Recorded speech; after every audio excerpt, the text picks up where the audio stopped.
speaking to Geordie and Francesc, I do hope I got it right that time, about Greater Barcelona. The two guys came over from Barcelona to London to launch Greater Barcelona, a new tourism initiative. We've covered food, obviously, why they came up with Greater Barcelona, and now we're going to find out what there is to do if you're not a beach person like me and you want to see some scenery. So we're now going to find out where you can go for some scenery and a little bit of adventure. Well, one thing he just mentioned is Montserrat. Mm-hmm. If you want to do climbing, that's an activity. And it's well hiking, it's well recognized. And then you can go to Montseny, which is it's a historical national park, which is quite good for that. Yeah, it's listed in the Biosphere Reserve from UNESCO. So it's a well protected area, and you can go there. And then there's also the Pre-Pyrenees. It's also on the Berguedà, which is a highway there, which is less than an hour you arrive there. So if you want to do hiking, you want to do mountain bike, you want to do climbing, I think there are very good options and in a short time of distance, so it's quite good for that. So you can start swimming in the morning and then doing hiking in the afternoon, and at night perhaps some sleep will be great. I'm also into old buildings. I enjoy architecture and stuff, and you have a few World Heritage buildings. What are they and why they're so special? Well, I think there are. One is what we call the wine cathedrals, right? I think there are these cellars. There are quite of them which are quite understanding in terms of the construction of the building itself, of the cellars itself. I think it's quite astonishing in terms not only visiting the vineyards or the cellar, but the buildings itself comes to construction of, let's say, 150, 200 years ago, or 300, so it's quite astonishing there. Now, then on these cities linked to the beach, I think there are a lot of those houses that people who went to America at the end of the last 19th century, when they came back, they wanted to show their, let's say, economical splendor, and they devoted these houses in the modernist style. So you can find a lot of these cities, Alella, and all these towns that they were summer holiday places for the welfare people at the end of the 19th century, beginning of the 20th, that they wanted to show that they were successful building their homes in a, let's say, quite astonishing design style. It's not the Victorian style, it's more modernist style, which is, I would say, it's a little change on that. You can follow me on Twitter @holiday_hut. You have to read this bit out. Barcelona was the first city to receive World Biosphere Class Destination certification back in 2011. What does that mean? Well, I think as a lot of cities and a lot of places, I mean, Barcelona, it is a very fun. If you've been there, I mean, it's 180 degrees. It's sea. Behind you have two mountains, so you have to take care of the space, because we don't have much space. I mean, London you can grow in a flat way. Other cities as Moscow or Berlin or Paris is flat, so you can spread your city in a let's say in a wider way because it's flat. Now we don't have that, so we have to take care of the public space deeply. That means concern about the use of the water, concern of, for example, the parking, the cars where we park, concern about the use of energy. So there's a lot of things that seems obvious from our point of view, but of course for others which have, let's say, more resources are not so obvious, and that's why there's a historical consciousness of that. Another example, there is a city which takes into account people who has difficulties in terms of mobility, right? Wheelchairs, etc. So it's something that you don't decide one day that you want to be there or you want to become that. It's a question of perhaps more than 30 years pumping money, for example. Yeah. For example, if you want to go on public transportation and you are and you have and you are going in a wheelchairs, the underground is prepared for that. It seems obvious, but it's not so obvious when you travel around other cities. And you check that most of the stations you can't go there because there's a lot of stairs, ups and downs, so it's not so evident on that. And I would say it's a basic consensus on the use of energy, the use of water, the use of the public space, the use of these.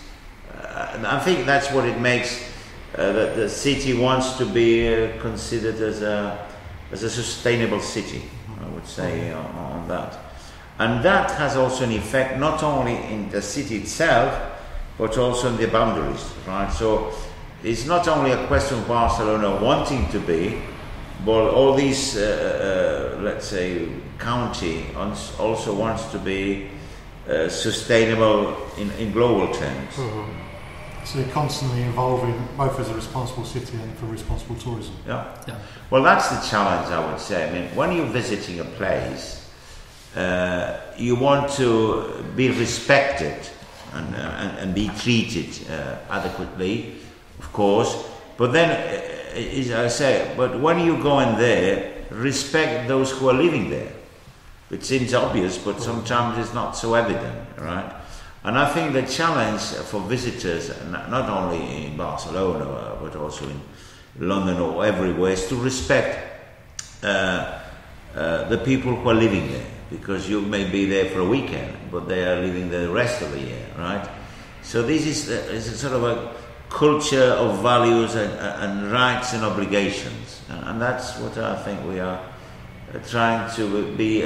Sustainable tourism means that. I mean, it's not only a question of going and using it and spoiling it, but to protect it. And we want also the visitors feel like being at home. So when you're at home, you preserve your own home. Well, that's what we want them when our visitors come, to feel comfortable and to respect and protect the place they are visiting. Could do with that here. It's very grumpy in London.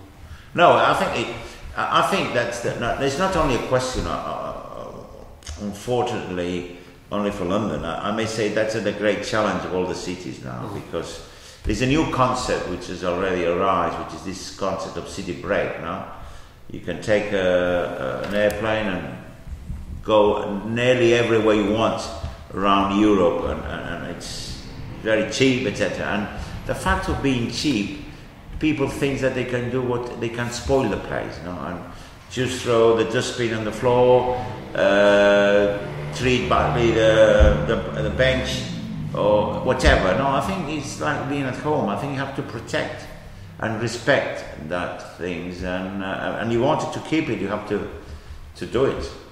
It's easy to say and it's more complicated to do, honestly, to be fair. Checking it out before you check in on the John Guinn Travel Show on ukhealthradio.com.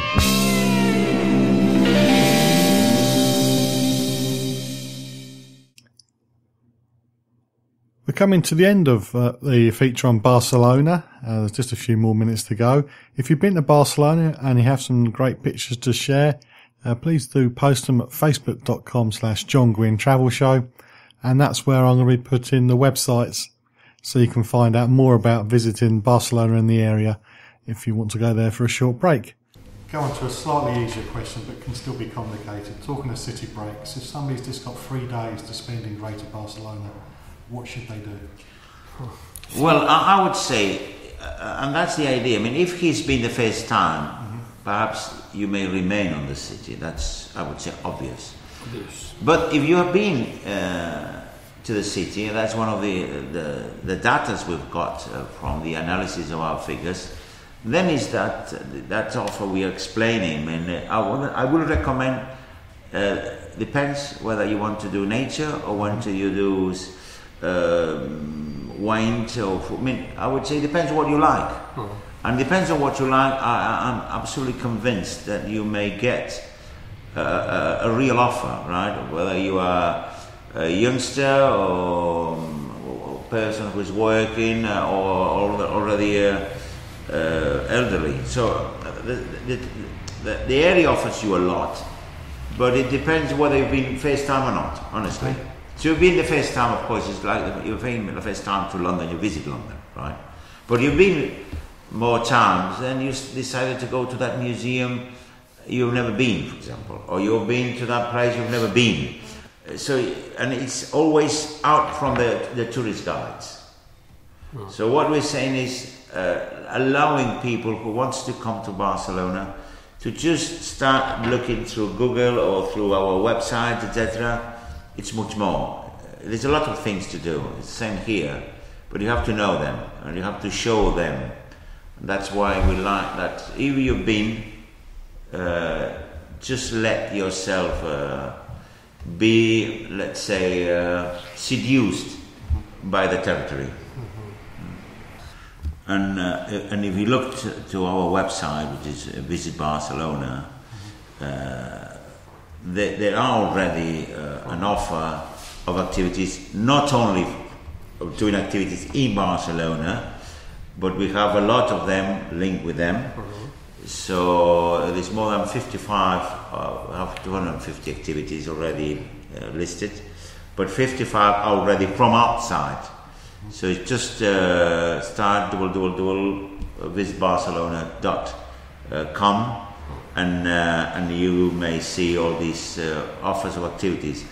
This is a list which is a non-ending list. That means if you follow it in a week, you may see some activities, but in a month it will be others, because we are enlarging this list apart from people who are offering products and activities, and we don't stop that because it's the visitor, the client, who decides whether that activity could be successful or not. So I'm not saying, of course, there are some, let's say, quality criteria and things like that, or safety criteria, etc.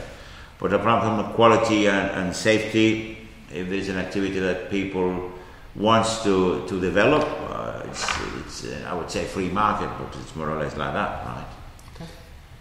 Okay, if I can say anything more, the idea is if you love Barcelona, then you have an opportunity to discover a lot of things more in Barcelona and beyond Barcelona. To get the experience you like.